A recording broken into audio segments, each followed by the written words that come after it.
Sorry भाभी, गलती से लग गया ऐसे। सब समझती हूँ मैं, तुम्हारी गलती और हाथ लगाना पहली बार नहीं है ये साथ। मुझसे दूर रहो, नहीं तो क्या? नहीं तो विवेक को सब कुछ बता दूंगी। ओहो, पति आ गया तो अब तेवर दिखा रही हो। बोलना मत, हो जाएगा भी। वैसे मैं हूँ ऑलवेज एट योर सर्विस।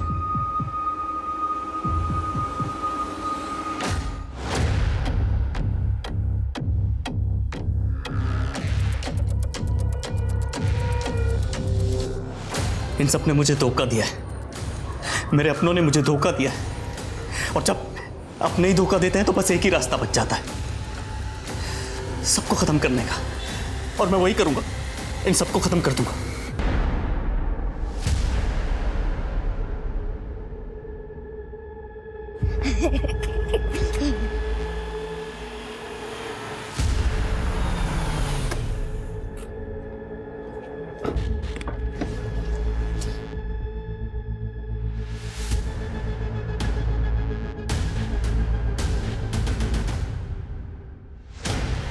कहाँ गए ये लोग?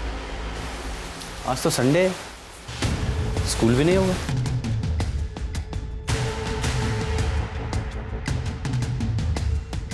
अरे बेटा यहाँ आना।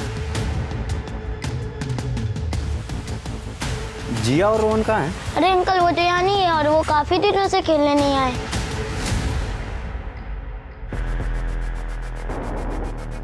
भाभी कैसे हो?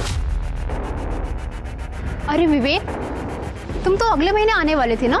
हाँ, वो जिया का बर्थडे आ रहा था ना, तो उसने बहुत जिद की थी, तो इसीलिए सोचा कि उसे सरप्राइज दे दूं। सपना और बच्चे नहीं दिखाई दे रहे, मुझे लगा आपके यहाँ आए होंगे। क्या हुआ भाभी? विवेक, जब तुम यहाँ नहीं होते हो तो सपना बच्चों को लेके मायके चली जाती है। मायके? अपने पेरेंट्स के यहाँ निर्वारी में? सपना तो, और कब से? ये 1-1.5 साल हो गया है। अब विवेक, सपना को कुछ मत बोलना कि मैंने तुम्हें सब कुछ बताया है। भाभी जी पत्ता गोभी कितना कर दूं? आप आधा किलो कर दीजिए। ये डालिए। हाँ, और भिंडी भी ले लीजिए ना भाभी जी। नहीं, भिंडी पसंद नहीं मुझे। अरे भाभी जी, आपको तो पसंद है ना, आधा किलो भिंडी दे देता हूँ आपको, ताजी ताजी भिंडी है। हाँ? तुझे नहीं बोला ना भिंडी? और ये क्या भाभी जी करता है तू? साले अब मर्दों से बात करने में तेरी जबान टेढ़ी हो जाती है। हाँ भैया, वो क्या है ना कि मैं बसी हुई, सॉरी गगन जी, जाने दीजिए ना कहीं। और आज तो मैं तेरी ऐसी हालत करूंगा कि किसी से बात करने लायक नहीं छोड़ूंगा। भैया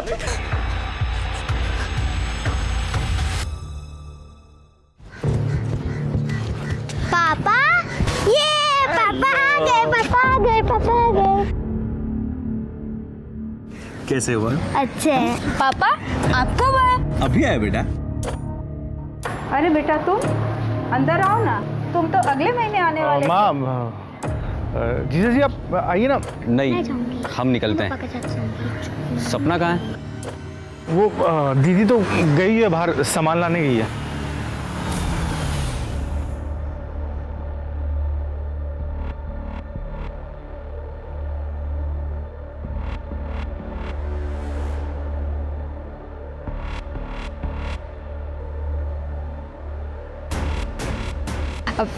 विवेक, तुम यहाँ? What a surprise. विवेक, कैसे हो? सरप्राइज तो तुमने दिया है मुझे।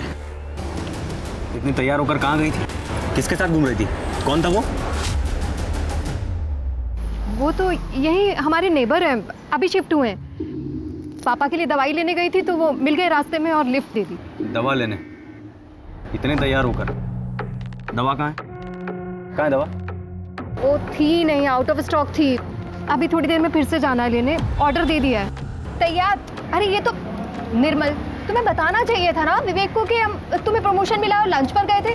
कौन बताएगा? हाँ, मुझे प्रमोशन मिला जीजा जी। आप पता होता आप आ रहे हो तो हम डिनर पे चलते ना साथ में। अरे बेटा, अंदर चलो, बाहर बहुत मच्छर है, आ जाओ। नहीं, चलिए। हम चलेंगे। चलो जिया, चलो बेटा। अरे ऐसा कोई मारता है किसी को सरेआम? लोगों ने फोन करके मुझे बताया। अरे भाई साहब, आपके घर की बहू है मेरी भांजी, इसकी कोई इज्जत है कि नहीं इस घर में? आपको आपके बहू के साथ कोई स्टे नहीं है? भाई साहब, मैंने अपने बच्चे को इस घर में इसलिए दिया था कि इस घर में वो राज करेगी, खुश रहेगी, लेकिन आपका बेटा तो कभी भी इसके ऊपर हाथ उठा देता है। बंसी भाई साहब, गगन का गुस्सा तो आप जानते ही है ना। उसने आज दवाई नहीं ली थी। आप चिंता मत कीजिए भाई साहब, आज मैं उसे खूब डांटूंगा। अरे अब डांटने से क्या होगा भाई साहब, बचपन में उसे डांटा होता ना तो आज ये नौबत नहीं आती। ओ मामा जी, बहुत हो गया अब। हाँ, ये बेटी आपकी शादी से पहले थी, अब ये हमारी बीवी है। हम जो चाहे वो करें, और पति पत्नी के बीच बोलना अच्छी बात नहीं होती है। तूने शिकायत किया क्या? नहीं। Shut up! दूर हट जाओ बहू से। गगन बेटा, तूने आज दवाई नहीं ली थी। ये दवाई ले। बहू, इसे अंदर ले जाओ बेटा। जाओ जाओ गगन।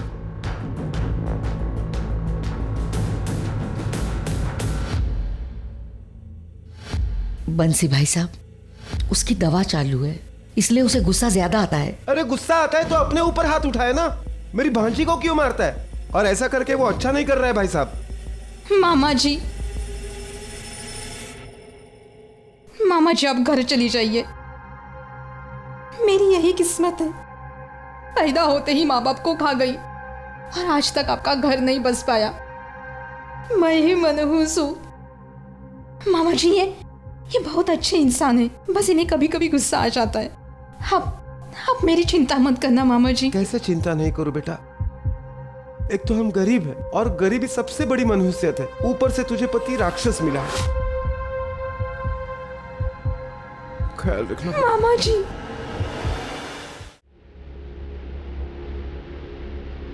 मुझे मेरे घर वालों के सामने विलन बना दिया, और खुद ने क्या किया? अपने मायके वालों से सुलह कर ली। हाँ यार, तुझे बताया नहीं, तुझसे पूछा तक नहीं। 15 साल से मैंने अपने माँ बाप का मुंह नहीं देखा, और उसने क्या किया? 1.5 साल से अपने मायके में घूम रही है मुझे बिना बताए, और भी पता नहीं मेरे पीछे से क्या क्या करती होगी। सोच, मैं दुबई से इतनी अच्छी जॉब छोड़ के क्यों आया था? मुझे पता लगा कि मेरी बीवी को मुंह मारने की गंदी आदत लग गई थी। अरे इनको अकेला क्या छोड़ दो, आजादी के नाम पे मुंह काला करती फिरती है। मुझे भी यही लगता है साथ भाई, इनके लिए वहां से इतने पैसे भेजता हूँ, अकाउंट एकदम खाली का खाली। मेरे कुछ समझ में नहीं आ रहा साथ भाई, इनके लिए इनसे इतनी दूर रह के, इतनी मेहनत करके इनके लिए पैसे कमा के भेजता हूँ, और ये क्या करती है? अपने मायके वालों पे उड़ा देती है। आज भी जिया का बर्थडे उसने अपने मायके में प्लान किया, मैंने मना किया तो बोलती है पहले से अरेंज था जी। विवेक, मैं तेरी परेशानी समझता हूँ, लेकिन मुझे भी 2-3 दिन के लिए अपने रिश्तेदार की शादी में लखनऊ जाना है। मैं वापस आता हूँ तो कुछ सोचते हैं। अच्छा सुन, मैं आता हूँ।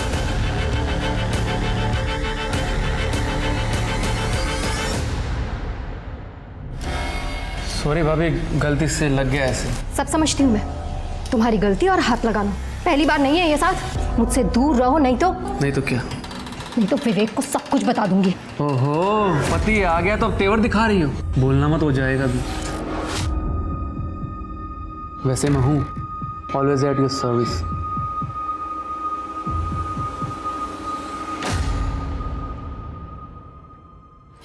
अरे आराम से। ये तो यहाँ बैठेगा। नहीं, तू पापा के पीछे बैठेगी, मैं वहां बैठूंगा। चल। अरे रोहन, जिया को बैठने दो आगे, उसका बर्थडे है ना। चलो चलो बेटा, चलो चलो अंदर। पैर संभाल के, पैर संभाल के। विवेक, कुछ बोलना था तुम्हें। बोलो। साथ इससे दूरी रहा करो, कमीना आदमी है वो बहुत। क्यों? जो तेरे खिलाफ बोले वो कमीना हो जाता है। पहले तो तू अपने मायके वालों को भी कमीना कहती थी। मेरा एक दोस्त ही तो बचा है, उसे तो रहने दे। अब चलो।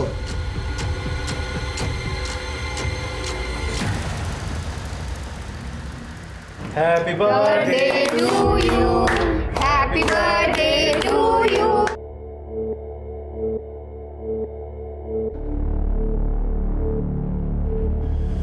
एक मिनट भैया, एक मिनट।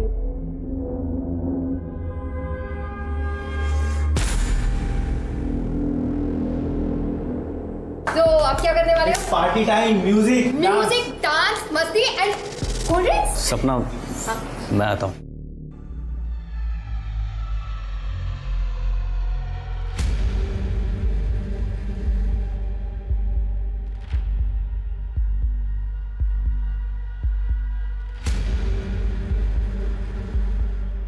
हेलो फ्रेंड्स, पता नहीं आप लोगों में से सच में मेरा कोई दोस्त है भी या नहीं, जिसे 15 साल से अपना समझा, उसी ने मुझे धोखा दे दिया। मुझे मेरे अपनों ने धोखा दिया है, मुझे मेरी पत्नी ने धोखा दिया है। उसने कहा था हम दोनों एक दूसरे के हैं, बस। तो फिर क्या किया उसने? मेरे पीछे से सब। पर अब मैं चुप नहीं बैठूंगा। सुंदर है तो इसका मतलब ये नहीं कि वो मुझसे खिलौने की तरह खेलेगी। मैं यहां बैठ के रो रहा हूं, वो लोग क्या कर रहे हैं? मेरी बेवकूफी का जश्न मना। दिखाता हूं मैं आप लोगों को।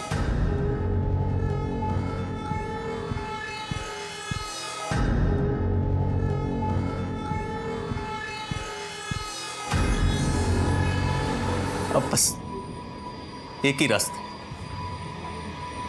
इन सबको खत्म करने का, और मैं वही करूंगा।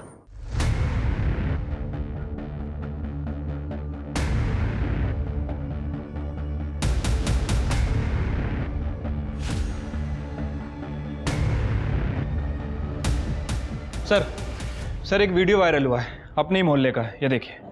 मुझे मेरे अपनों ने धोखा दिया है, मुझे मेरी पत्नी ने धोखा दिया है। अब बस एक ही रास्ता है, इन सबको खत्म करने का। इस वीडियो में तो ये आदमी अपनी ही फैमिली को मारने की बात कर रहा है।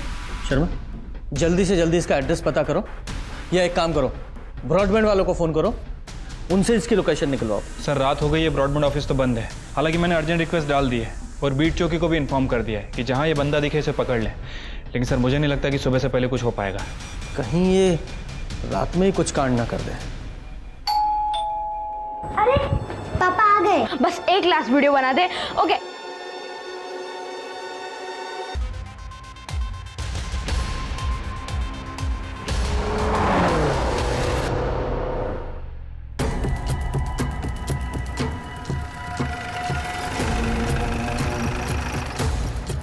सर यहीं से आईपी एड्रेस जनरेट हुआ था और मुझे लगता है सर कि वीडियो भी यहीं बनाया होगा, क्योंकि बैकग्राउंड भी ऑलमोस्ट सेम ही है।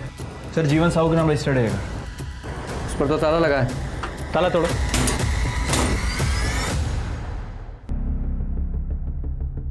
Happy birthday. लगता है घर पे किसी का बर्थडे था। पूरा घर अच्छे से चेक किया सर, मोस्टली चीज़ें एज इट इज़ है। मुझे लगता है कि ये काम उस वीडियो वाले का ही है। ये देखिए ना, बॉडीज के पास भी ज़्यादा ब्लड नहीं है और घर भी ऑलमोस्ट साफ़ ही है, ज़रा सी भी धूल नहीं है। इस विवेक कुमार ने ये सब कुछ बहुत प्लानिंग के साथ किया है। अगर उसकी वीडियो में पहले मिल जाती तो ये सब कुछ नहीं होता। इस क्राइम को हम रोक सकते थे।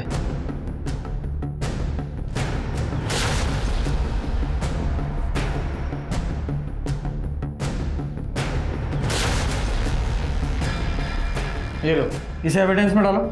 सर मच्छर? यस, कभी कभी ऐसा छोटा क्लू भी क्रिमिनल को पकड़ने के काम आता है, और इस घर की हर चीज़ एविडेंस है। सारे फोन्स को फॉरेंसिक में भेजो, पता लगाओ कि विवेक का नंबर उसमें है या नहीं। ज़रूर होगा, उसे ट्रैकिंग पे डालो। जी सर। और शर्मा, तुम जरा आसपास पूछताछ करो और ये भी पता करो कि इस विवेक को कोई मानसिक बीमारी थी क्या, या कोई अफेयर था क्या, क्योंकि यूं ही कोई अपने परिवार को नहीं मारेगा। Right sir.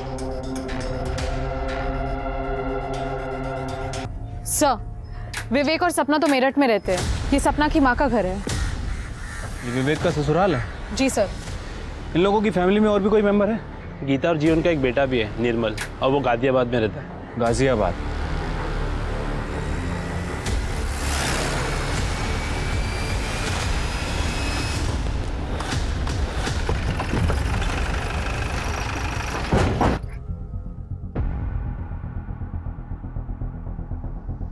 ताला लगा हुआ है। पवन, ताला तोड़ो। साइमा, क्या हुआ?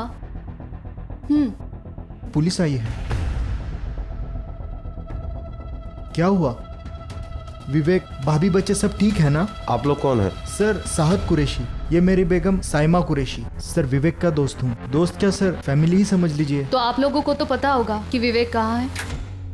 मैडम हुआ क्या है, कुछ तो बताइए, हमें डर लग रहा है। कि आपके दोस्त विवेक ने 4 तारीख को एक वीडियो बनाया था, ये देखिए। मुझे मेरे अपनों ने धोखा दिया है, मुझे मेरी पत्नी ने धोखा दिया है। अब बस एक ही रास्ता है इन सबको खत्म करने का। ये विवेक किस धोखे की बात कर रहा है जानते हैं आप लोग? सर हम 4 तारीख को अपने रिश्तेदार की शादी में गए थे लखनऊ, बस थोड़ी देर पहले ही लौटे हैं सर। कुछ तो पता होगा ना आप लोगों को, फैमिली फ्रेंड्स थे आप। मैम विवेक बहुत परेशान रहता था। 15 साल पहले विवेक और सपना भाभी की लव मैरिज हुई थी, जिसकी वजह से उनके पेरेंट्स उसे घर से निकाल दिया था। मैं और विवेक मेरठ में साथ में ही काम करते थे और मैंने उसकी मदद की थी यहाँ शिफ्ट होने में। मेरे बाप ने घर से धक्के मार के बाहर निकाल दिया, लेकिन ये मेरी बहन पागल रिंकी मेरे साथ ही आ गई। लव यू भैया, एनीथिंग फॉर यू। विवेक, अब से हम ही एक दूसरे का परिवार है। वो दोनों एक दूसरे से बहुत प्यार करते थे। ये विवेक अपनी बहन रिंकी के साथ यहाँ रहता था ना, तो इस वक्त कहाँ है रिंकी? रिंकी दिल्ली में ही है और वो 2 साल से वहीं पे जॉब कर रही है। 6 साल पहले विवेक आपके साथ दुबई गया था, कहीं ऐसा तो नहीं कि दुबई में उसका किसी के साथ अफेयर हो गया? नहीं सर, जब तक मैं साथ में था तब तक ऐसा कुछ नहीं था सर। 6 साल पहले मेरी और विवेक की दुबई में जॉब लगी थी। मुझे वहाँ का क्लाइमेट पसंद नहीं आया तो मैं लौट आया, विवेक वहीं रुक गया। पर पीछे से सपना भाभी ने अपने फैमिली वालों से सुलह कर ली, जो विवेक को बिल्कुल पसंद नहीं आया, क्योंकि विवेक ने अपने फैमिली से रिश्ता तोड़ दिया था सर। सपना भाभी के घर वालों ने विवेक को बहुत मारा था, जिसकी वजह से वो उनके साथ कंफर्टेबल नहीं था। तू ना मेरी बहन का लायक ही नहीं है। शक्ल देखिए अपनी। तुम्हारी हिम्मत कैसे हुई मेरे पति को हाथ लगाने की? दी आप बीच में मत बोलिए। निर्मल, ये मत भूलो कि पति है मेरे, प्यार करती हूँ मैं इनसे। इससे पहले कि मैं ये भूल जाऊं कि तुम मेरे भाई हो, निकलो यहाँ से। मैंने कहा निकलो यहाँ से। सर विवेक सपना की फैमिली की वजह से बहुत डिप्रेशन में रहने लगा था। थोड़े टाइम बाद सब ठीक हुआ, 2 बच्चे भी हुए, लेकिन इस बार विवेक लौटा तो सपना भाभी से बहुत नाराज था। उसे शक था कि सपना भाभी का कहीं अफेयर चल रहा है। अफेयर था? पता नहीं, और होगा भी तो मुझे कोई आइडिया नहीं है। देखिए इस वक्त विवेक गायब है। आप लोगों को कुछ भी आइडिया है कि वो कहाँ जा सकता है? सर पता नहीं, और विवेक भैया की गाड़ी बाहर नहीं है। गाड़ी का नंबर दीजिए। MH48। सर मैं गाड़ी की डिटेल्स निकलवाती हूँ। शर्मा जी, पूरा घर अच्छे से चेक कीजिए।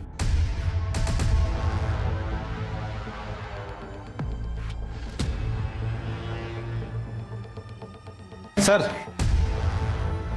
अंदर ये लैपटॉप मिला है, लेकिन इसमें पासवर्ड लगा है सर। पासवर्ड है जी सर, इसे मैं खोल सकता हूँ, मैं एक इंजीनियर हूँ। आप इसे 2-3 घंटे मेरे पास रहने दीजिए। 2-3 घंटे? हमारी IT टीम इसे 15 मिनट में खोल देगी।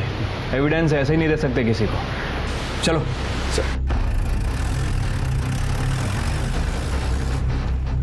क्या हुआ? तुम्हारे चेहरे का रंग क्यों उड़ गया? उस लैपटॉप में तुम्हारे खिलाफ कुछ है क्या?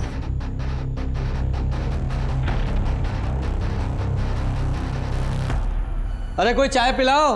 सर ज़्यादा चाय नहीं पीना चाहिए, एसिडिटी हो जाती है। शर्मा, एक चाय का सुख है, वो भी मत लेने दो तुम। अच्छा ये बताओ, विवेक के घर कुछ मिला?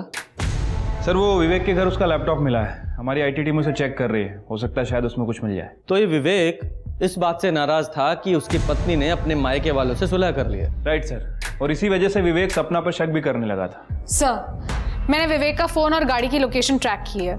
विवेक की फ़ोन की लोकेशन गाजियाबाद की तरफ ट्रैवल करते हुए दिखाई दे रही थी। सर मैंने ट्रैफिक कैमरास भी चेक किए, ये रही उसकी फुटेज। सर ये देखिए, लेकिन सर सन गार्ड डाउन होने की वजह से विवेक का फेस नहीं दिखाई दे रहा है, लेकिन सर ये विवेक ही है। ये देखिए, उसके सोशल मीडिया पे मैंने चेक किया था, ये फोटो में विवेक ने एग्जैक्टली सेम शर्ट पहनी है जो यहाँ पे दिख रही है।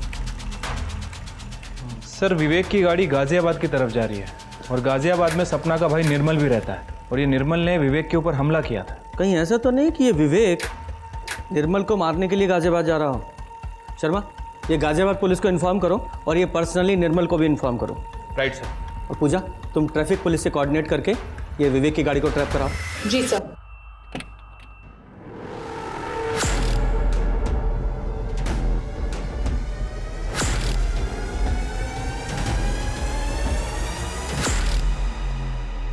क्या कह रहे हो सर आप? देखिए मैं सही कह रहा हूँ, आपके जीजा जी ने आपके पूरी फैमिली का मर्डर कर दिया है और अब वो गाजियाबाद की तरफ आ रहे हैं। हमने गाजियाबाद पुलिस को अलर्ट कर दिया है, लेकिन आप भी अपना ध्यान रखिएगा और हम लोग भी वहां पे पहुंच रहे हैं।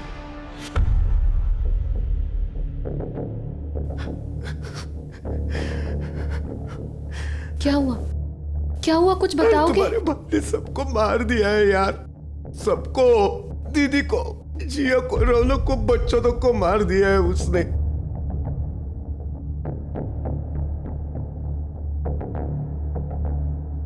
कहीं भैया को पता तो नहीं चल गया हमारी शादी के बारे में?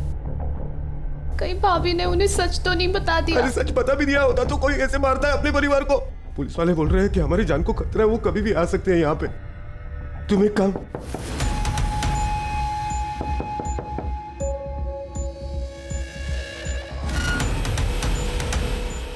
कौन है?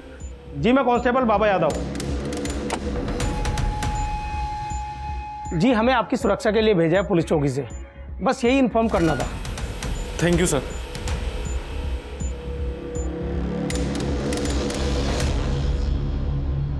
सर, जिस समय ये मर्डर मिस्ट्री हुई उस समय सपना का फोन ऑन था और उसमें क्राइम सीन का सारा ऑडियो रिकॉर्ड हो गया। ये आईटी वालों ने दिया है। वेरी गुड, ठीक है।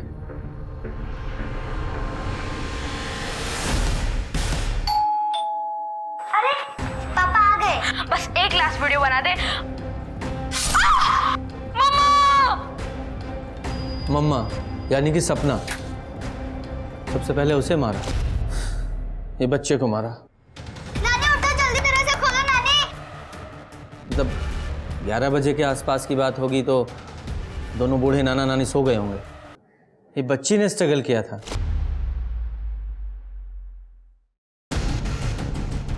ये बच्ची ने लड़ने की कोशिश की थी, इसलिए इस विवेक ने गुस्से में आकर बच्ची को मार दिया।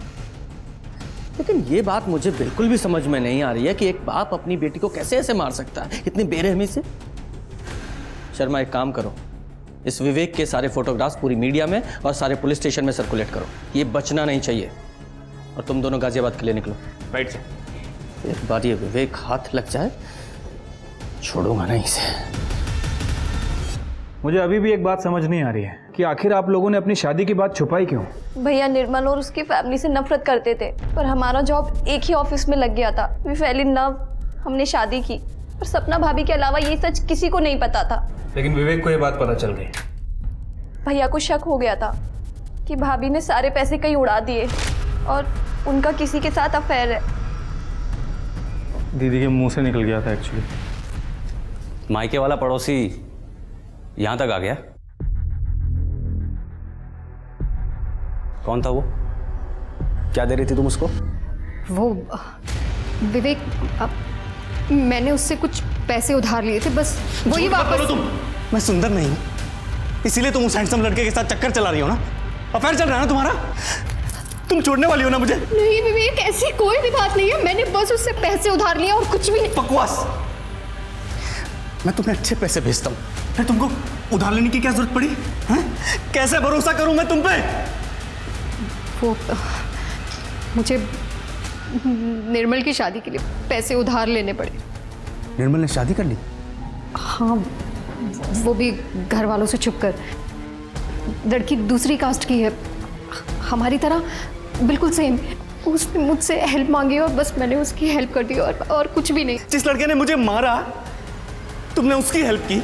और फिर जीजा जी अगले दिन मेरे घर पे आ गए, पर थैंकफुली रिंकी यहाँ पे नहीं थी, वो अपने ऑफिस के ट्रिप पे बाहर गई हुई थी। जीजा जी चाय पीजिए ना। अरे भाई कब तक खुद चाय बनाते रहोगे? शादी वादी कर लो।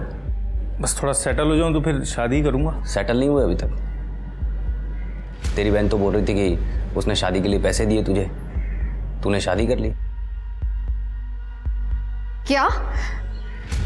आपने क्यों बताया कि मेरी शादी की बात उनको क्यों बताई? उन्होंने मुझे जतिन के साथ देख लिया था, उस टाइम कुछ समझ भी नहीं आया और मैंने ये बोल दिया। तुम्हारी बहन ने वो सारे पैसे कहाँ खर्च किए थे कुछ पता है? जीजा जी दीदी को बहुत पैसे बेचते थे, बाद में उनको लगा कि घर पे बैठने से अच्छा है कि किसी कंपनी में इन्वेस्ट कर दे, लेकिन वो कंपनी तो फ्रॉड निकली। और जतिन सर वो आदमी है जिससे दीदी ने पैसे उधार लिए थे। बाद में जतिन दीदी को परेशान करने लगा और दीदी ने जीजा जी के सारे भेजे हुए पैसे जतिन को देने लगी, लेकिन वो इसी वजह से मिल रहे थे, उनके बीच कोई अफेयर नहीं था सर। मतलब विवेक को पूरी बात पता नहीं थी। दीदी ने बताया जीजा जी को, लेकिन उनको विश्वास ही नहीं हुआ और इस वजह से जिया की बर्थडे पार्टी पे वो नाराज ही थे। डांस, मस्ती एंड कोल्ड ड्रिंक्स। सपना, मैं आता हूँ। अच्छा, आप दोनों बर्थडे पार्टी में गए थे? हाँ सर, पर एज अ हस्बैंड वाइफ नहीं। मैं उसी दिन वापस आ गया था और रिंकी नेक्स्ट डे वापस आई थी। मतलब रिंकी, आपके भाई ने वहाँ से आपका निकलने का इंतज़ार किया और उसके बाद उसने सारी फैमिली का मर्डर कर दिया। आपका भाई इस तरह की मानसिक स्थिति से गुजर रहा था, आपको थोड़ा भी अंदाज़ा नहीं हुआ? मैं तो सोच भी नहीं सकती कि भैया ऐसा कर सकते थे, पर वो सबसे बहुत नाराज थे और मुझे लग रहा था कि मैं सब ठीक कर दूंगी, फैमिली से सुलह करा दूंगी। फैमिली से सुलह मतलब? एक दिन मैंने भैया को उनके घर से पिक किया था। हम दोनों सोनीपत गए थे अपने पेरेंट्स से मिलने। मैं चाह रही थी कि जब भाभी अपनी फैमिली के पास है तो भैया अकेले क्यों रहे। सोनीपत में सब कुछ ठीक था? हाँ सर, पहले नाराजगी थी, फिर सब ठीक हो गया था। सोनीपत का एड्रेस दीजिए। हमने जतिन से बात की है सर। जतिन और सपना का कोई खास कनेक्शन नहीं था, बस यतिन ने सपना से कुछ पैसे उधार ले रखे थे। इसका मतलब विवेक का अपनी पत्नी पर शक बेबुनियाद था। Right sir. सर, विवेक का लैपटॉप अनलॉक हो गया। सर, ये देखिए, इसमें एक वीडियो भी है। ऑन करो। सच सही कहता है, औरतों को अकेला नहीं छोड़ना चाहिए। मेरी बीवी मेरी नहीं रही, सब कुछ बर्बाद कर दिया उसने वो सब कुछ किया जो मैं सपने में भी नहीं सोच सकता था। ऊपर से कहती है साथ उस पे हाथ डालता है। मैं सुंदर नहीं हूं ना, इसीलिए ये सब कुछ हो रहा है। शादी करना गुनाह है क्या? इसका मतलब इस साध ने हमसे झूठ बोला है। उठाओ इसे। तूने सपना पे हाथ डाला था ना? तूने और विवेक ने मिलकर सबको मारने का प्लान बनाया था ना, और बाद में उसे भगा दिया। नहीं सर, मैंने ऐसा कुछ नहीं किया। हाँ, वो अकेली थी। मैं चाहता था कि उसकी बीवी के साथ एक रात बिताऊं, ताकि मुझे फीलिंग ना आए कि उस जैसे भद्दे दिखने वाले आदमी की बीवी वफादार और मेरी नहीं। मैं बस सर इसलिए ट्राई मारता था सर। दोबारा छूने की कोशिश की ना तो छोड़ूंगी नहीं तुम्हें। सदा नाटक किया ना तो विवेक की नौकरी छुड़वा दूंगा, फिर सड़क पे आ जाओगे सब लोग। गरीबी में रह लूंगी, लेकिन अपने पति को कभी नहीं छोड़ूंगी। उन्हें कभी धोखा नहीं दूंगी मैं, समझे तुम? ट्राई मारता था और विवेक अपने घर सोनीपत गया था, ये पता था ना तुझे? हाँ सर, उसने बताया था। उसके पेरेंट्स काफ़ी खुश थे क्योंकि वो रिंकी दोनों वापस आ गए थे घर पे। पहले भाई से लड़ाई हुई थी क्योंकि पेरेंट्स ने कहा था कि वो बूढ़े हो गए और प्रॉपर्टीज़ के 3 हिस्से करना चाहते हैं। फिर बाद में वो मान गया सर। फिर वो लोग सर विवेक के डिवोर्स की बात कर रहे थे क्योंकि विवेक ने सपना के बारे में सब सच बता दिया था। लेकिन डिवोर्स देने के लिए एलिमनी लगती है, जो वो देना नहीं चाहता था। इसलिए तुम लोगों ने मिलकर सबको मार डाला। सच है ना ये? शर्मा, सोनीपत चलना पड़ेगा। सर, विवेक की गाड़ी मिल गई है और उसकी डिक्की में उसकी बॉडी भी है। विवेक की बॉडी? जी सर।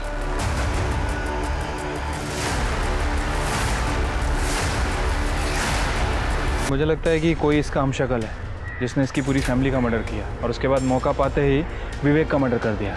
लेकिन एक बात समझ में नहीं आ रही है कि किसी और ने उस बच्ची को इतनी बेरहमी से क्यों मारा होगा। और इसके फ़ोन को ट्रैकिंग पे डालो और इसकी लोकेशन से पूरी एक्टिविटी पता करो। क्या? ठीक है, थैंक यू सर। मैंने सभी सस्पेक्ट के बैंक स्टेटमेंट चेक करवाए थे सर। ये सपना ने पूरी फैमिली मेंबर का इंश्योरेंस करा रखा था, लेकिन अभी इस निर्मल ने इन सभी के इंश्योरेंस का क्लेम किया है। और ये इंश्योरेंस कितने का था? तीनों का मिला के तकरीबन 25 लाख। 25 लाख? शर्मा, हो सकता है इस निर्मल ने ही इस इंश्योरेंस के पैसे के लिए सबका मर्डर किया हो। उसके दिमाग में शायद आइडिया आया होगा अपने जीजा का वीडियो देखने के बाद। गाजियाबाद पुलिस को फ़ोन करो और इस निर्मल और इस रिंकी को उठवाओ।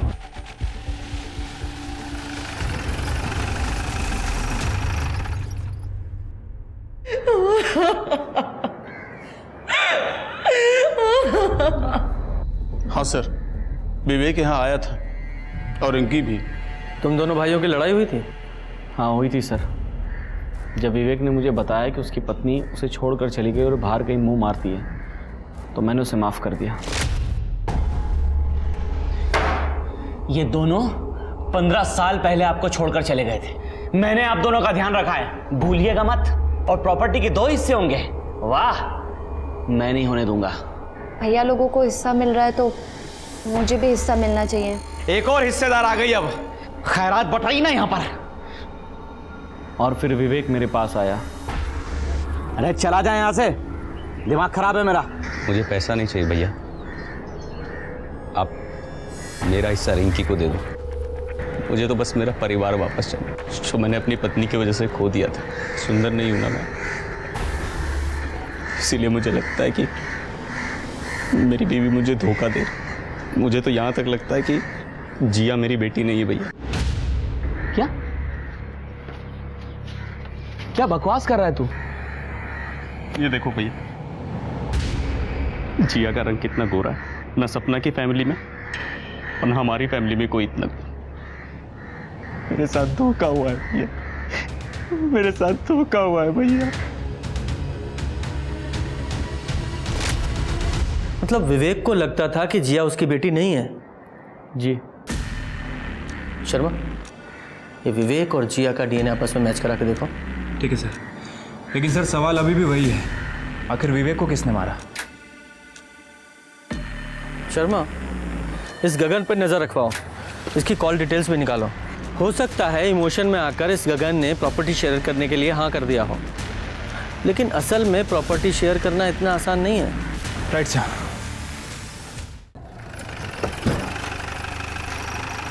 जैन सर, निर्मल और उसकी वाइफ को ले आए। निर्मल बाबू, नया घर, नई कार, लेकिन शादी के बाद तुम में से एक की जॉब चली गई, क्योंकि तुम्हारी कंपनी में नो स्पाउस पॉलिसी जो है। अब शादी के बाद खर्चे तो बढ़ गए, लेकिन इनकम कम हो गई। ऐसे में अगर 25 लाख रुपए मिल जाएं, तो क्या ही बात है। भैया मुझे खुद अपना हिस्सा देने वाले थे सर, आप मुझ पर शक कर रहे हैं। तुम पूरे परिवार के मरते ही इंश्योरेंस क्लेम कर दो और हम तुम लोगों पर शक भी ना करें। तुम लोगों के पास अपने परिवार को मारने का मोटिव था। शर्मा, इन दोनों की पूरी हिस्ट्री और ज्योग्राफी निकालो। सर सभी फैमिली मेंबर्स की पोस्टमार्टम रिपोर्ट आ गई है। सर सभी की मौत रात में 11:30 से 1:30 बजे के बीच 5 से 6 अगस्त को हुई है। रौनक को तकिए से दम घोट के मारा गया। के लोगों को स्टैबिंग की गई। और सर मैंने जिया और विवेक की डीएनए रिपोर्ट भी चेक की। जिया विवेक की बेटी थी। ये विवेक गधा, इसका शक बेबुनियाद निकला। रंग देखकर शक कर गया, सब कुछ खत्म कर दिया बेवकूफ ने। Right sir. और एक और इम्पोर्टेंट बात सर, विवेक की मौत 5 अगस्त को सुबह 9 बजे से 11 बजे के बीच में ही हो गई। क्या 5 अगस्त की सुबह उसकी मौत हो गई? मतलब उसकी फैमिली को और ससुराल वालों को विवेक ने नहीं मारा। सारी घटनाओं को रीअरेंज करते हैं। 4 अगस्त को विवेक ने एक वीडियो बनाया जो काफ़ी वायरल हुआ। उसके बाद 5 अगस्त को विवेक गाड़ी लेकर घर से निकला। और काम करो, मेरठ से लेकर निवाड़ी, गाजियाबाद, सोनीपत सारे मूवमेंट्स ट्रैक करो। विवेक का मोबाइल यूज़ करो। अब हमें यह पता लगाना है कि इन सबका मर्डर किया किसने और क्यों। Right sir. ये विवेक की गाड़ी में कुछ मिला? सर कुछ खास नहीं, बस उसमें एक कचौड़ी का टुकड़ा मिला है सर। हाँ, और वो मच्छर का ब्लड, उसका क्या हुआ? सर उसमें ब्लड काफ़ी कम है, उसकी टेस्टिंग चल रही है, लेकिन लैब ने कंफर्म किया है कि उसमें ह्यूमन ब्लड है। शर्मा, कचौरी पे अगर कुछ मिलता है तो उसका डीएनए मच्छर में मिले ब्लड के डीएनए से मैच करके देखो, शायद कोई रिजल्ट आए। उसकी रिपोर्ट जल्दी से जल्दी चाहिए। Right sir. माँ, बाबूजी, देखिए ना, देखिए क्या कर रहे हैं। गगन बेटा, गगन कहाँ जा रहे हो तुम? हट जा माँ। मैं तुमसे पूछ रही हूँ कहाँ जा रहे हो तुम? मुझे नहीं रहना आप लोगों के साथ में। आप सबके सब मेरे दुश्मनों, समझे? गगन, अगर ऐसे बीवी को छोड़ के जाओगे तो सारी प्रॉपर्टी प्रिया के नाम कर दूंगा।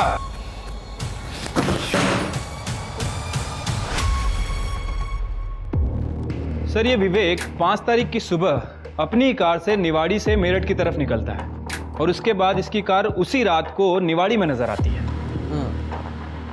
तो ये विवेक की कार वापस रात को निवाड़ी में कौन लेकर आया होगा? तुमने निवाड़ी में बाकी जितने लोग थे उनकी मूवमेंट ट्रैक की? हाँ सर, लेकिन निर्मल ने 4 तारीख की रात में ही बर्थडे पार्टी छोड़ दी थी और उसकी बीवी रिंकी 5 तारीख की शाम को गाजियाबाद के लिए निकली थी और उसके बाद निर्मल और रिंकी ये दोनों गाजियाबाद में मिले। एक ऑफिस के सीसीटीवी फुटेज में कंफर्म भी हुआ है। और सर ये विवेक का बड़ा भाई गगन, इसकी कार 5 तारीख की सुबह 5 बजे सोनीपत टोल नाका क्रॉस करती हुई दिख रही है और उसके बाद यही कार अगले दिन सुबह 6 तारीख को वापस आती हुई भी दिखी है।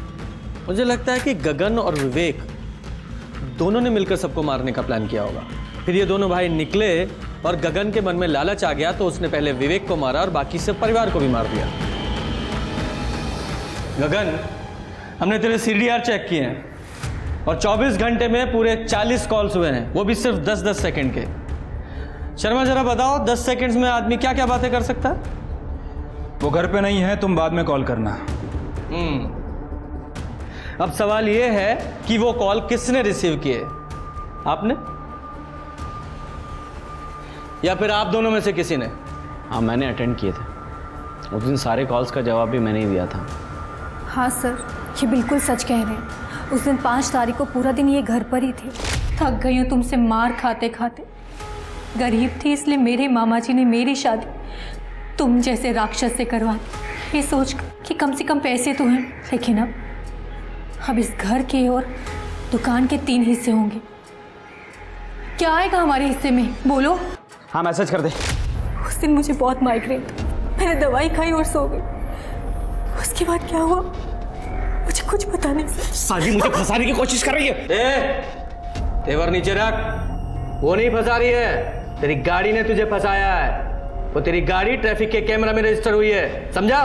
सर, गाड़ी बाहर खड़ी थी उस दिन, किसी से पूछ लो, वो देख लीजिए बाहर पार्क है। लगता है कोई फंसा रहा है हमें।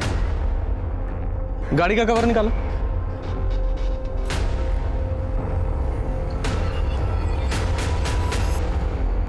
%100% वही गाड़ी है सर। शर्मा, ये फैमिली अपने इकलौते बेटे को बचाने की कोशिश कर रही है। एक काम करो, अरेस्ट करो इसे और इस पर डोमेस्टिक वायलेंस का केस भी डालो। एविडेंस तो है हमारे पास और इसकी पूरी फैमिली पे नजर रखो। सर, ये लांबा हाउस का सीसीटीवी फुटेज है जो हाईवे से बिल्कुल कनेक्टेड है। ये वाइट गाड़ी लांबा हाउस में एंट्री कर रही है और उसके 15 से 20 मिनट बाद गगन की गाड़ी वापस आती हुई दिख रही। और ये अगले दिन का फुटेज। ये गगन की गाड़ी दोबारा से लांबा हाउस में एंट्री कर रही है और वही वाइट गाड़ी जिसने उस दिन एंट्री की थी वो वापस आती हुई दिख रही है। सर, हमें जो मच्छर मिला था उसकी ब्लड रिपोर्ट गगन से मैच नहीं करती है। लेकिन सर, जब हमने उस मच्छर का DNA प्रोफाइल निकाला तो वो प्रोफाइल पार्शियली प्रिया के साथ मैच करता है। प्रिया से मैच करता है? प्रिया का कोई रिलेटिव है? जी सर, एक मामा है जिसने उसे पाला पोसा है। उसका नाम है बंसी हुडा। बंसी हुडा? अच्छी तरह चेक कर लो। शर्मा जी, उठाइए दोनों को। क्या हुआ साहब? क्या कर रहे हैं आप? क्या किया मैंने? गगन के घर में जो गाड़ी है ना वो तुमने ठीक की थी, वो तुम्हारे क्लाइंट की गाड़ी थी। तुमने ही विवेक की पूरी फैमिली का मर्डर किया, समझे? और कार में जो कचौरी का टुकड़ा मिला था ना, उस कचौरी के टुकड़े में इस बंटी का DNA मिला है।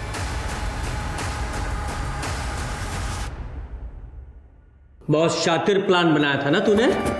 मर्डर करते वक्त तुझे एक मच्छर ने काटा और तूने उस मच्छर को मार डाला।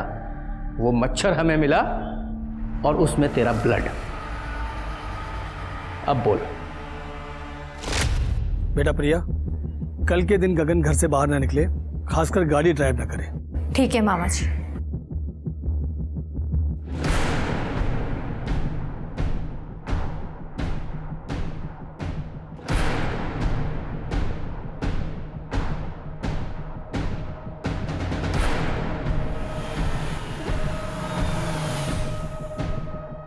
अरे विवेक जी, मैं प्रिया का मामा यहाँ किसी काम से आया था। अरे मैं आपको कहीं छोड़ दूं क्या मामा जी? बेटा अगर स्टेशन छोड़ दो तो बहुत कृपा होगी। आइए ना। हम लोग गरीब थे साहब। प्रिया बहुत सुंदर थी इसलिए उसकी शादी गगन से हो गई।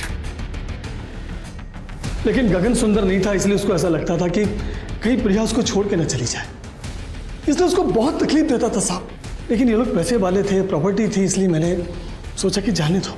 लेकिन एक दिन अचानक वो गगन का छोटा भाई और बहन प्रॉपर्टी में हिस्सा लेने के लिए आ गए साहब। अरे मार खाए मेरी बच्ची साहब, और प्रॉपर्टी का हिस्सा ये लोग आपस में बांट लेंगे। फिर मैंने वो विवेक का वीडियो देखा और तुरंत दोनों भाइयों को फंसाने की चाल मेरे दिमाग में आ गई साहब। तुम्हारी भांजी के साथ गलत हो रहा था, उसका बदला लेने के लिए तुमने 6 निर्दोष लोगों को मार डाला। और सबसे बड़े दुख की बात तो यह है कि तुम्हारे साथ साथ वो तुम्हारी भांजी भी जेल जाएगी तुम्हारे क्राइम में सहयोग करने के लिए।